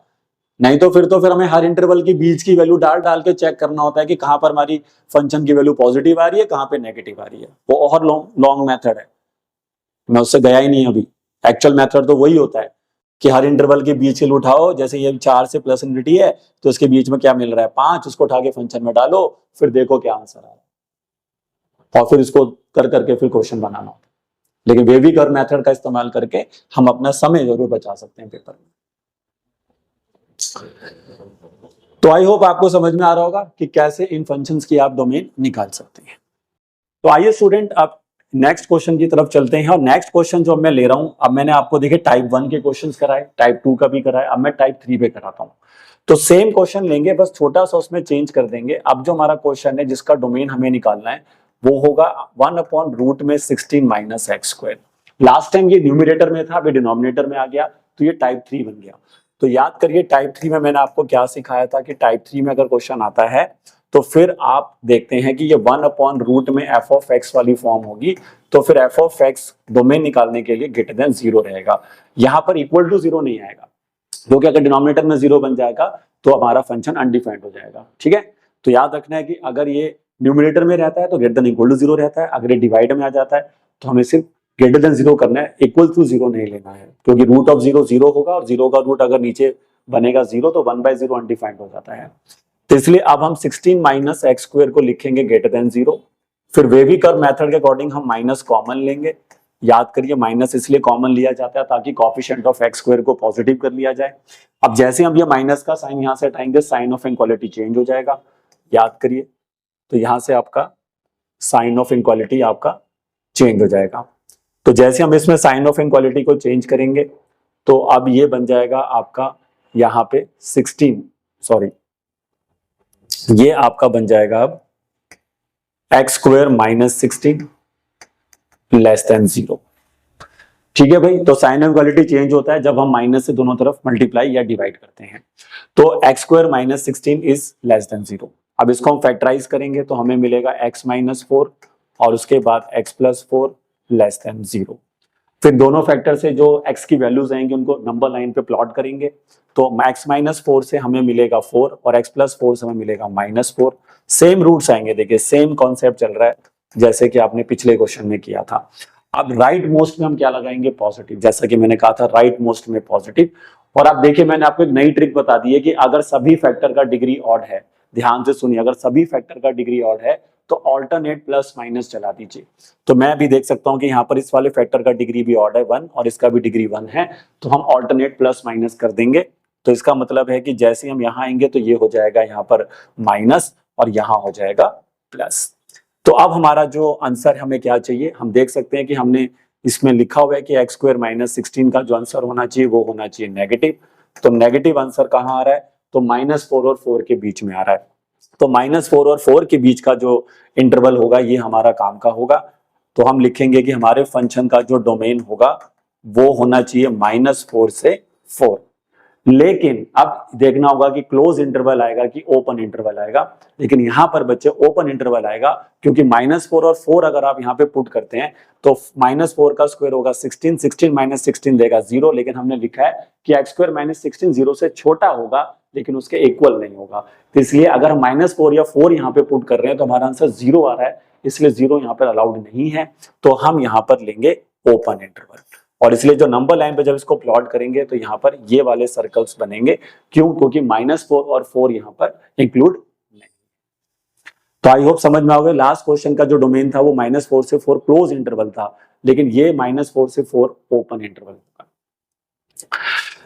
चलिए बच्चे, तो आइए कुछ और क्वेश्चंस देखते हैं जिनसे आप ये मेथड्स को क्लियर कर पाए और देख सकें कि कैसे हम डोमेन के क्वेश्चंस को इजीली बना सकते हैं। अब हम फिर से क्वेश्चन में थोड़ा सा बदलाव करेंगे और ये क्वेश्चन जो मैं आपको करा रहा हूं इनको जरूर प्रैक्टिस करिए। इस तरह के क्वेश्चन ही एग्जाम में पूछे जाते हैं। अब सेम क्वेश्चन लेंगे फिर से, लेकिन हम छोटा सा चेंज कर देंगे। अब इसको हम कर देते हैं, आइए x स्क्वायर माइनस 9, इसमें x square minus 9, x square minus 4, x square minus 16, -25 इस तरह के क्वेश्चन आ सकते हैं। तो अब चेंज कर दिया मैंने, अब मैंने माइनस से पहले x को ले आया हूं। अब आप इसमें देख सकते हैं ये टाइप 2 का क्वेश्चन है और टाइप 2 के क्वेश्चन के अंदर आपको पता होगा कि हमें f ऑफ x को रखना होता है ग्रेटर देन इक्वल टू 0, क्योंकि यहाँ पे 0 अलाउड है क्योंकि ये न्यूमिनेटर में प्रेजेंट है। तो x स्क्वायर माइनस 9 होगा ग्रेटर देन इक्वल टू 0। अब x square minus 9 greater than equal to 0, but यहाँ पर अब हमें माइनस कॉमन लेने की जरूरत नहीं है क्योंकि कॉफिशिएंट ऑफ x स्क्वायर पहले से ही पॉजिटिव है। तो आप सीधा इसको फैक्टराइज करेंगे। फैक्टराइज करने पर ये आपको देगा x माइनस 3 और साथ में देगा x प्लस 3 और ग्रेटर देन इक्वल टू 0 होगा। फिर दोनों के द्वारा दिए गए x की वैल्यूज को नंबर लाइन पे प्लॉट करेंगे। तो नंबर लाइन पे जो नंबर अब हमारा प्लॉट होगा -∞ से +∞ के बीच में, x -3 से हमें 3 मिलेगा और x प्लस 3 से हमें -3 मिलेगा। तो अब हमारा ये प्लॉटिंग हो गया है। अब हमें क्या करना है, राइट मोस्ट पे हम प्लस लगा देंगे। तो राइट मोस्ट पे जैसे इंटरवल पे हमने प्लस लगा दिया 3 से पॉजिटिव इन्फिनिटी पर, और अब हम ऑल्टरनेट फिर से प्लस माइनस चलाएंगे क्योंकि हमारे सभी फैक्टर्स का डिग्री ऑड है। तो जैसे आपने देखा कि डिग्री ऑड है, इसका भी पावर 1 है, देखिए इसका भी पावर 1 है, तो डिग्री ऑड है। और डिग्री ऑड पे क्या करते हैं, ऑल्टरनेट प्लस माइनस। तो पहला इंटरवल में प्लस, तो अगली में माइनस, फिर प्लस। लेकिन इस बार आपको देखना होगा कि आपको आंसर क्या चाहिए। तो आप देख सकते हैं आपने साफ लिखा है कि x स्क्वायर माइनस 9 जिसके जो आपके फैक्टर बने थे, इसका आंसर आपको इस बार चाहिए पॉजिटिव। ध्यान से देख लीजिए, ध्यान से, पॉजिटिव आंसर चाहिए। और पॉजिटिव आंसर आप देखिए 2 इंटरवल में मिल रहा होगा, एक 3 से पॉजिटिव प्लस इन्फिनिटी और एक -∞ से -3। तो अब दोनों के आंसर्स को कंबाइन करके कैसे लिखेंगे, क्योंकि हमारे काम का इंटरवल एक ये वाला आ गया और हमारे काम का इंटरवल एक ये वाला आ गया। तो हमारा जो इस क्वेश्चन का डोमेन बनेगा वो आप लिखेंगे -∞ से -3। देखिए अगर इन्फिनिटी कभी भी आपके डोमेन का हिस्सा हो रहा है तो आप उसमें ओपन इंटरवल लगाएंगे, क्योंकि आप कभी भी इन्फिनिटी के बराबर नहीं हो सकते, तो इसलिए याद रखें।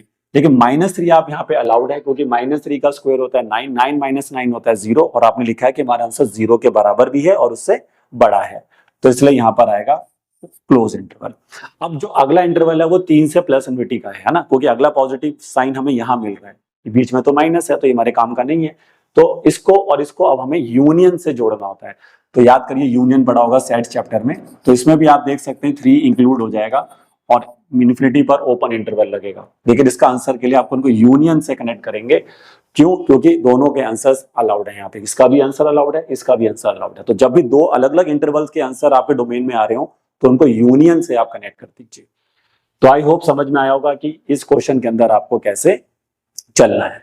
अब सेम यही क्वेश्चन अगर मैं आपको देखिए इस तरह से दे दूं तो अब आप समझ गए होंगे कि जब मैं इसी क्वेश्चन को ऐसे लिख दूंगा एफ ऑफ एक्स अपॉन में रूट के अंदर 1 अपॉन में एक्स स्क्वायर माइनस 9, तो फिर आप क्या चेंज देखेंगे? तो आप सिर्फ इतना ही चेंज देखेंगे कि अब जीरो इंक्लूड नहीं हो पाएगा, मतलब सॉरी जीरो के बराबर नहीं होंगे। तो आप इसको लिखेंगे x square minus 9 is greater than zero, equal to zero नहीं आएगा। तो आपका आंसर सेम यही रहेगा मेरे भाई, यही सेम आंसर आएगा, लेकिन फर्क इतना होगा कि इस बार -3 और 3 इंक्लूड नहीं होंगे। तो आप करके देखना, इस क्वेश्चन का जो डोमेन आपको मिलेगा वो मिलेगा सेम -∞ से -3, लेकिन ओपन इंटरवल के साथ आप इसका आंसर लिखेंगे। आप करके देखिए, सेम यही आंसर आएगा आपका, ओपन इंटरवल पे रहेगा, क्योंकि अब इसमें जीरो अलाउड नहीं होगा, क्योंकि डिनोमिनेटर में अगर जीरो बनता है तो हमारा आंसर अनडिफाइंड होगा, क्योंकि टाइप 3 का क्वेश्चन बन जाएगा। ठीक है, तो ये देखिए इस तरह के जो क्वेश्चंस हैं जिसमें टीचर कभी एक्स स्क्वायर माइनस 16 या 16 माइनस एक्स स्क्वायर, कभी उसको न्यूमिनेटर में कभी उसको डिनोमिनेटर में, इस तरह से वो आपको क्वेश्चन दे सकते हैं। तो इन क्वेश्चनों को आपको इनक्वालिटी को सॉल्व करके ही बनाना पड़ता है, तभी ये क्वेश्चन बनेंगे, और इसके लिए वेवी कर्व मेथड आपके लिए बहुत इंपॉर्टेंट रहेगा। नहीं तो फिर आपके पास एक लॉन्ग मेथड है कि आप हर इंटरवल के बीच की वैल्यू डाल के देखें, फिर चेक करें कहाँ आंसर पॉजिटिव आ रहा है कहाँ नेगेटिव आ रहा है, तो उसमें बहुत ज्यादा टाइम कंज्यूम होता है। इसलिए वेवी कर्व मेथड से आप आसानी से इनक्वालिटी को सॉल्व कर सकते हैं। तो आइए कुछ और क्वेश्चन देखते हैं डिफरेंस, ताकि आपको चीजें अच्छे ढंग से समझ में आ जाएं। तो आइए नेक्स्ट क्वेश्चन जो अब मैं डोमेन का ले रहा हूं, देखिए अब मैं कुछ इस तरह का क्वेश्चन ले रहा हूं। देखिए मैंने यहां पर क्वेश्चन लिया है रूट के अंदर x-2 अपॉन में x-1। ये देखिए एक अच्छा क्वेश्चन है, इससे आपको काफी चीजें सीखने को मिलेंगी। तो अब आप देख सकते हैं कि रूट के अंदर है x-2 और x-1, तो ये टाइप 2 जैसा दिख रहा होगा कि रूट के अंदर f ऑफ x आ गया, तो ये क्या होना चाहिए? ग्रेटर देन इक्वल टू 0 होना चाहिए। तो ये चीज समझ में आ रही, लेकिन यहां पर एक चीज और समझने वाली है कि ये रैशनल भी है, ये फंक्शन रैशनल भी है, रूट में तो है लेकिन साथ साथ ही रैशनल भी है। It is a combination of type 1 and type 2, इसलिए मैं इसको थोड़ा डिफिकल्ट कैटेगरी में डाल सकता हूं, क्योंकि ये टाइप 1 एंड टाइप 2 दोनों कैटेगरी का एक मिक्स अप्रोच से आपको इसको बनाना होगा। तो पहले थोड़ा टाइप 1 के बारे में सोचिए। टाइप 1 क्या कहता था कि नीचे कभी भी जीरो नहीं बनना चाहिए, यानी कि नीचे वाली वैल्यू को उठा के आप लिख दीजिए नॉट इक्वल टू 0, यानी कि x-1 is not equal to 0। ये मैंने क्यों किया? क्योंकि रैशनल है ना, तो पहले रैशनल की बात सुनो फिर रूट की बात भी सुनो, दोनों की बातें आपको यहाँ पे सुननी पड़ेंगी, रैशनल की बात भी सुननी पड़ेगी और रूट वाली टर्म्स की भी बात सुननी पड़ेगी। तो फिर अब आप क्या करेंगे? सबसे पहले अब आप क्या करिए, यहां पर x-1 is not equal to 0 हो गया, तो x is not equal to क्या ले लीजिए? 1 ले लीजिए। तो x is not equal to 1 हो गया। अब x को नॉट इक्वल टू 1 क्यों किया? क्योंकि x 1 अलाउड नहीं है, क्योंकि जैसे ही आप x की जगह पे यहाँ 1 डालेंगे तो आपका फंक्शन अनडिफाइंड हो जाएगा। तो टाइप 1 को इस तरह से सॉल्व हो गया। अब ये टाइप 2 में भी है, तो इसका मतलब ये हुआ कि ये जो वैल्यू रूट में बैठी है x-2 और x-1, ये वैल्यू आपकी क्या रहनी चाहिए? ग्रेटर देन इक्वल टू 0 रहनी चाहिए। ये वैल्यू आपकी ग्रेटर देन इक्वल टू 0 रहनी चाहिए, क्योंकि ये वैल्यू अगर आपकी ग्रेटर देन इक्वल टू 0 रहेगी तो ही आपका आंसर पॉजिटिव रहेगा। टाइप 2 के बारे में सोचिए। अब क्या करें सर? देखो फैक्टर तो पहले से बढ़िया बने हुए हैं, हमें फैक्टराइज करने की जरूरत ही नहीं है। x-2 x-1 दो फैक्टर बने हुए हैं और दोनों में x जो है नेगेटिव साइन से पहले भी है, मतलब कोएफिशिएंट ऑफ x दोनों में पॉजिटिव भी है, तो हमें कुछ भी कॉमन वगैरह की जरूरत नहीं है। क्योंकि अगर ये मान लीजिए 2 माइनस एक्स होता या ये कुछ और होता तो फिर हम x के कोएफिशिएंट को पहले पॉजिटिव करते, फिर वो साइन ऑफ इनइक्वालिटी चेंज करने वाला क्वेश्चन बन जाता। लेकिन अभी हमारा क्वेश्चन थोड़ा आसान है, तो हम आसानी से इसको कर पाएंगे। तो बताइए, अब इसके पहले दो फैक्टर्स आ रहे हैं, उनको यूज करके नंबर लाइन को उनके ऊपर प्लॉट कर दीजिए। तो अगर आप देखेंगे कि x-2 आ रहा है, तो x-2 से 2 मिलेगा और नीचे वाले फैक्टर से 1 मिलेगा। x-2 इक्वल टू 0 करो x2 आ गया, x-1 इक्वल टू 0 करो x1 आ गया। तो यहाँ पर आपको 1 प्लॉट कर देना है, यहाँ पे आपने 2 प्लॉट कर दिया। और राइट मोस्ट में क्या लगाते हैं? वेवी कर्व मेथड कहता है कि लास्ट में पॉजिटिव साइन लगाते हैं, तो मैंने पॉजिटिव लगा दिया। ठीक, अब चेक करिए कि दोनों फैक्टर का डिग्री ऑड है क्या? हाँ सर, दोनों फैक्टर का डिग्री ऑड है। देखिए ऊपर वाले का भी डिग्री ऑड है, नीचे का डिग्री भी ऑड है, तो alternate plus minus, alternate plus minus चला दीजिए। अब जैसे आपने ऑल्टरनेट प्लस माइनस चलाया, अब आपने देखना है कि मुझे क्या सा आंसर चाहिए। तो आपने लिखा है कि मेरा answer greater than equal to 0 होना चाहिए, यानी कि मुझे पॉजिटिव आंसर चाहिए। और अगर मेरे को पॉजिटिव आंसर चाहिए तो देखिए पॉजिटिव आंसर कहाँ आ रहा है। तो पॉजिटिव आंसर या तो माइनस इन्फिनिटी से 1 आ रहा है या तो 2 से प्लस इन्फिनिटी आ रहा है। तो दो जगह पे आपका आंसर आ रहा है, तो इन दोनों को यूनियन से आपको जोड़ना होगा, जैसे कि हमने लास्ट क्वेश्चन में किया था। तो इस क्वेश्चन में अब डोमेन बताओ क्या बनेगा, माइनस इन्फिनिटी से 1। तो इन्फिनिटी में तो मैंने कहा था ओपन इंटरवल ही आएगा। अब देखिए 1 के आगे क्लोज लगाना है कि ओपन, ये दिमाग लगाइए। तो आपने साफ साफ मना किया था कि 1 अलाउड नहीं है, क्योंकि 1 रखते ही हमारा फंक्शन क्या हो जाएगा, ये अनडिफाइंड हो जाएगा, इसलिए यहाँ पर 1 अलाउड नहीं होगा। तो इसलिए अब यहाँ पर हम 1 के आगे लगाएंगे ओपन इंटरवल, क्योंकि 1 अलाउड नहीं है। उसके बाद यूनियन के साथ अगर आप जाएंगे, तो यूनियन के साथ अगर आप जाते हैं तो अब आप जाएंगे 2 से पॉजिटिव इन्फिनिटी।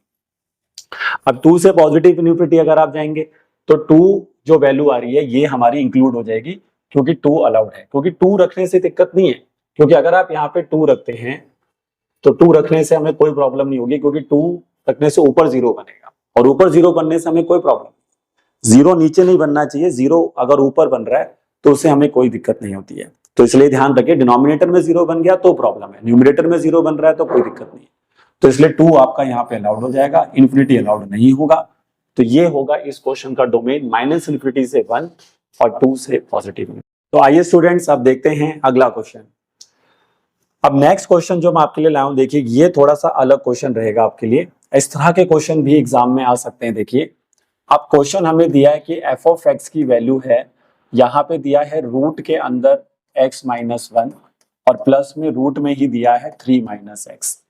ये क्वेश्चन होता है, इसमें प्लस माइनस के साथ दो फंक्शंस को ऐड या सब्ट्रैक्ट करके देते हैं टीचर, लेकिन अप्रोच हमारी सेम रहेगी। बस आपने देखना है कि टाइप 1 का क्वेश्चन है कि टाइप 2 का क्वेश्चन है कि टाइप 3 का क्वेश्चन है, और दोनों को अलग अलग सॉल्व करना है। जब भी प्लस माइनस में दो फंक्शन आ जाएं तो पहले इसको अलग से सॉल्व करें और इसको अलग से सॉल्व करें, और लेकिन दोनों को बाद में क्या करना है, एक ही नंबर लाइन पे प्लॉट करना होता है। तो वो कैसे करना है वो मैं आपको समझाता हूं। देखिए तो सबसे पहले हम इससे पूछते हैं भाई तुम कौन सा टाइप हो, तो ये कहेगा हम टाइप 2 हैं। दोनों ही क्वेश्चन टाइप 2 के हैं, आप चेक करिए, दोनों ही root of f of x वाला क्वेश्चन है। तो पहले हम इसकी बात सुनते हैं, तो इसको हम कहेंगे भैया तुम इधर आ जाओ। तो अगर तुम ये कह रहे हो कि x minus 1 greater than equal to 0 होना चाहिए, तो x minus 1 greater than equal to 0 क्यों होना चाहिए, क्योंकि पॉजिटिव होना चाहिए स्क्वायर रूट के अंदर। अब यहां से आप देखें तो ये लीनियर फैक्टर है। कैसा फैक्टर है ये लीनियर फैक्टर है, और यहां से आपको x की वैल्यू क्या मिलेगी, सीधा 1 मिल जाएगी। देखिए ठीक है, x माइनस 1 को अगर आप 0 से कंपेयर करेंगे तो x 1 मिलेगा। लेकिन आप क्या कर सकते हैं, जब लीनियर फैक्टर आपको मिल रहा हो, जैसे पीछे वाले क्वेश्चन में क्या फर्क हो रहा था कि दो फैक्टर्स थे, क्वाड्रेटिक इक्वेशन थी वो, तो इसलिए वहां पर हम नंबर लाइन पे प्लॉटिंग करते हैं। यहाँ पे भी नंबर लाइन पे प्लॉटिंग करेंगे, बट इसको बनाने का एक अलग भी तरीका है कि आप क्या करें कि x minus 1 greater than equal to 0 रखा है, तो यहाँ पर आपको बेबी कर्व मेथड की उतनी ज्यादा आवश्यकता नहीं पड़ेगी। मैं बताता हूँ कैसे। आप यहाँ पे इसको लिख दीजिए x is greater than equal to 1, ये आप लिख सकते हैं। ठीक है, दोनों तरफ +1 करिए और आपका आंसर आ जाएगा। ये आपको नीलियन क्वालिटी का थोड़ा नॉलेज होना चाहिए, तो x greater than equal to 1 लिख सकते हैं आप। ठीक है, इस तरह से आप इसको लिख सकते हैं। अब हम देखेंगे कि अब जो हमारा सेकंड वाला पार्ट है इस फंक्शन में, जो प्लस के बाद जो फंक्शन लिखा हुआ है वो क्या कह रहा है, तो वो भी टाइप 2 है। तो टाइप 2 के अकॉर्डिंग उसको लिख देंगे 3 minus x is greater than equal to 0, 3 minus x is greater than equal to 0। लेकिन जैसा कि मैंने बताया है कि जब भी हम लीनियर इक्वालिटी सॉल्व करते हैं तो हम ये कोशिश करते हैं कि कोएफिशिएंट ऑफ एक्स हमेशा पॉजिटिव हो। तो कोएफिशिएंट ऑफ एक्स को पॉजिटिव करने के लिए यहां से माइनस कॉमन लेंगे, तो ये x माइनस 3 हो जाएगा ग्रेटर देन इक्वल टू 0। जैसे आप माइनस साइन हटाएंगे तो x minus 3 is less than equal to 0 हो जाएगा। यानी कि उस साइड से हमारा आंसर आया था x is greater than equal to 1, और यहां से हमारा आंसर आया कि x minus 3 is less than equal to 0। अब दोनों को एक साथ कंबाइन करके हम इसका डोमेन निकालते हैं। तो देखिए बच्चे वो काम आप कैसे करते हैं। तो ये क्वेश्चन थोड़ा अलग है बाकियों से, क्योंकि ये सिंगल फंक्शन नहीं है, यहाँ पे दो फंक्शन प्लस या माइनस में जब आते हैं तो उनको बनाने का यही अप्रोच होता है। तो अब आप क्या करें, नंबर लाइन ड्रॉ करें। ध्यान से देखिए इस तरह के क्वेश्चन को कैसे आप सॉल्व करके इसका डोमेन निकालेंगे। माइनस इन्फिनिटी से प्लस इन्फिनिटी चले जाएं। अब देखिए सबसे पहले आप फर्स्ट जो मेरा आंसर आया था उसको देखिए। तो मैंने लिखा है कि x is greater than equal to 1। ठीक है, अच्छा यहाँ पे एक चीज और कर लें, इसको भी सॉल्व कर लें। इसको आप दोनों तरफ +3 कर देंगे तो x is less than equal to 3 बन जाएगा ये, है ना। इसको इसी तरीके जैसे ये बनाया था ना, बिल्कुल वैसे इसको भी बना लीजिए। तो उधर से हमारा आंसर बन गया x greater than equal to 1, और यहां से हमारा आंसर बन गया x is less than equal to 3। अब इन 1 और 3 जो नंबर हमें मिले वो 1 और 3 मिले, तो 1 और 3 को यहाँ पे प्लॉट कर दीजिए। देखिए ध्यान से 1 और 3 को यहाँ पे प्लॉट कर दीजिए। ठीक है, अब वो वाली कहानी नहीं लगानी है कि राइट मोस्ट पे पॉजिटिव कर दिया, वेवी कर्व मेथड, वो नहीं यूज कर रहे अभी हम। ठीक है, क्योंकि उसमें उसकी जरूरत तब पड़ती है जब फैक्टर्स काफी सारे हों और उनको फिर आप क्वाड्रेटिक या क्यूबिक फैक्टराइजेशन में जब चल रहे तब करना है। ये लीनियर फैक्टर्स है, तो इनको आप इस अप्रोच से बनाएंगे तो इजीली आपका आंसर आएगा। देखिए अब आप पहले की बात सुनिए। पहला क्या कह रहा था कि x की वैल्यू क्या है, 1 या 1 से बड़ी है। ध्यान से सुनना, x की वैल्यू क्या है, 1 या 1 से बड़ी है। तो 1 के बराबर है, 1 के बराबर है तो मैं यहाँ पे लगाऊंगा सॉलिड डॉट, और उससे बड़ी है तो इसका जो एरिया रहेगा, मतलब इसकी जो ऐसे अगर हम शेड टाइप कर दें समझने के लिए, तो 1 से बड़ा कितना बड़ा जाएंगे, प्लस इंफिनिटी तक जाएंगे, है ना भाई। 1 से बड़ा कितना जाएंगे, प्लस इंफिनिटी तक चले जाएंगे। तो इसलिए 1 से लेकर प्लस इंफिनिटी तक इसका मतलब हो गया। अब दूसरा कह रहा है कि x की वैल्यू 3 या 3 से छोटी है। x की वैल्यू 3 या 3 से क्या है, छोटी है। तो अगर x की वैल्यू 3 या 3 से छोटी है तो उसको कैसे प्लॉट करेंगे, तो 3 के तो बराबर तो हैं हम भाई, 3 के तो बराबर हैं हम, तो 3 का मतलब इसको थोड़ा ऊपर दिखा रहा हूं मैं यहाँ पे, देखते इसके बराबर है तो यहाँ भी सॉलिड डॉट आएगा, लेकिन उससे छोटा है। तो उससे छोटा है तो हम इस तरफ से पीछे की तरफ जाएंगे और कहां तक जाएंगे, माइनस इंफिनिटी तक जाएंगे। तो ध्यान से देखिए, एक स्प्रिंग, इसको मैं स्प्रिंग जैसा कुछ कह रहा हूं, एक स्प्रिंग मैंने बनाई है जो कि कह रही है 3 और 1 से बड़ा, और दूसरा कह रहा है 3 और 3 से छोटा।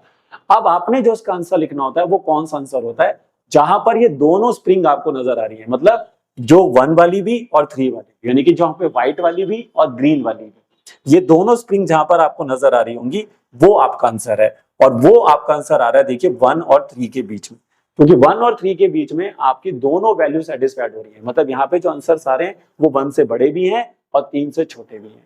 बाकी जगह पे हम नहीं जा सकते, क्योंकि अगर हम 3 से बड़ा रहते हैं तो फिर हम 3 से बड़ा तो हो जाएंगे, लेकिन मतलब 3 से आगे चले जाएंगे तो 3 से बड़ा हो जाएंगे, तो हमें छोटा रहना था। और ये वाला भी नहीं ले सकते क्योंकि यहाँ पर आपका 1 से छोटा हो जाएंगे। तो इसलिए बीच वाला इंटरवल हमारे काम का है, इसलिए इसका जो डोमेन होगा वो होगा 1 से 3। और 1 और 3 दोनों अलाउड है। देखिए 1 के बराबर भी है और अब 3 के बराबर भी है, बराबर लिखा हुआ है आपने, तो इसलिए क्लोज इंटरवल आएगा। इसलिए इस क्वेश्चन का आंसर होगा 1 से 3 क्लोज इंटरवल।